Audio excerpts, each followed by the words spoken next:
सुन न केटी हो, मलाई पनि तिमीसँग भागेर बिहे गर्ने रहर छ नि, तर के गर्नु, घरमा बुढी छ है त।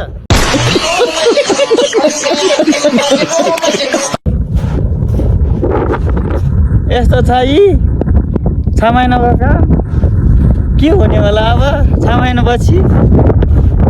चिसो यस्तो छ हिउँ हालत, यस्तो 2 फिट तल गाडेर हिँड्नुपर्छ खुट्टा। 6 महिनामा के हुने हो, काम कस्तो छ बा।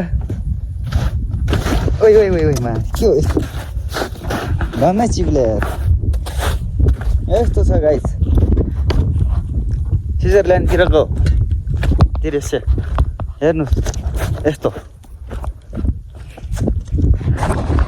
हामी आज चाहिँ भ्यूको लागि जाँदैछौँ, टक्क लगाएर होइन। एकजना दाइ अगाडि अगाडि जाँदैछ। दाइ काम कस्तो छ त?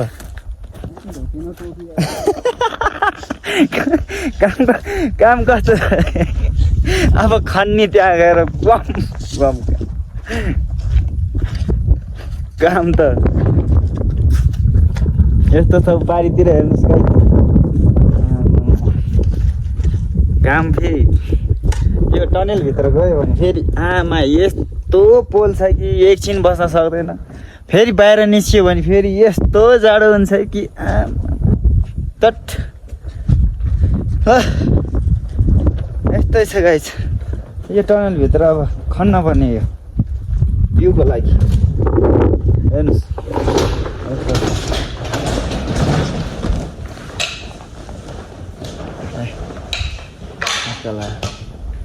अब ठेकदार साहब यहाँ हुनुहुन्छ। एकजना उतो हुनुहुन्छ, एकजना ठेकदार साहब। ल राखिदिन्छ है, ल त ल।